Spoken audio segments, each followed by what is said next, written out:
गरीबों की शान, गरीबों की जान, हर युवा के दिल के सम्मान। आपके भाई, आपके बेटे ग्राम सभा टोंगा से चल पड़े हैं विकास की ओर, विकास की गंगा बहाने।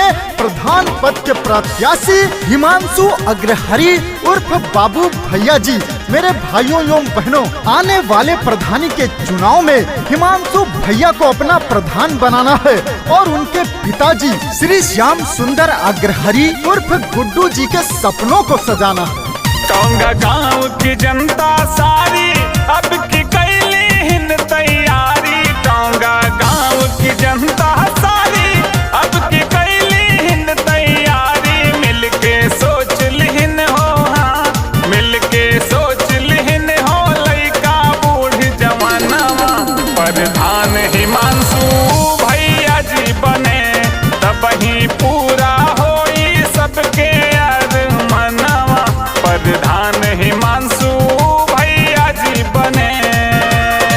जो कोई नहीं किया ऐसा काम कर देंगे, जो कोई नहीं किया ऐसा काम कर देंगे, पूरा हर गरीब का अरमान कर देंगे। 5 साल का कोई उम्र भर भुला नहीं सकेगा।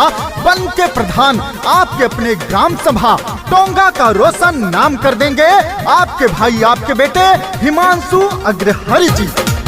सब ही के साथी बन के आपन फर्ज निभाई है।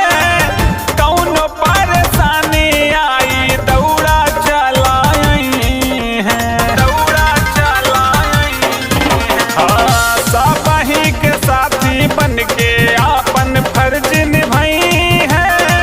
कौनो परेशानी आई दौड़ा चलाई है। सबके ले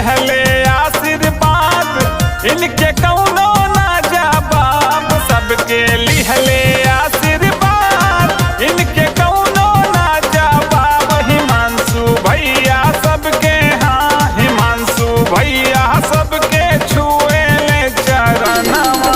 प्रधान हिमांशु भैया जी बने, तब ही पूरा होई सबके अरमानवा। प्रधान हिमांशु बने। दिन हो या रात रहते हैं सभी के साथ, अमीर हो या गरीब करते हैं सभी से मुलाकात। आपके भाई, आपके बेटे हिमांशु भैया जी। इसलिए मेरे भाइयों एवं बहनों, किसी के लालच, किसी के बहकावे में नहीं आना है। इस बार प्रधान अपने भाई, अपने बेटे हिमांशु भैया को बनाना है। मेरे भाइयों एवं बहनों, नेता नहीं बल्कि हर घर का बेटा बनाना है और हिमांशु भैया को जिताना है। जावन जावन भाईल नाही गौवा के निदान हो, ओहो पे हिमांशु भैया जी के बाटे ध्यान हो, जी के बाटे ध्यान हो। हाँ, जावन जावन भाईल नाही गौवा के निदान हो, ओहो पे हिमांशु भैया जी के बाटे ध्यान हो।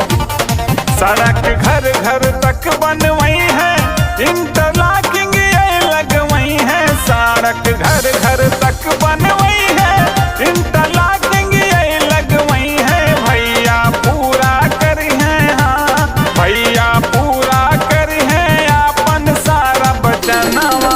प्रधान हिमांशु भैया जी बने, माई बहिनी के बाई है अरमानवा। प्रधान हिमांशु भैया जी बने।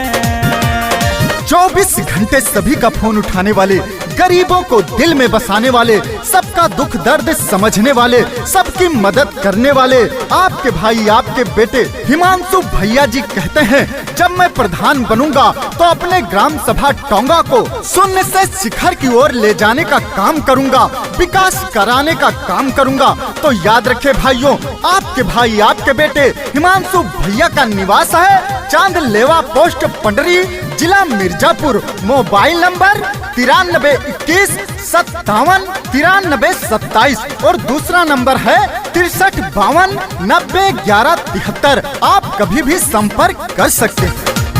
केहू भी बीमार होई डॉक्टर तक पहुँचाई है। रुपया पैसा कितना लागी दवाई करवाई है, दवाई कर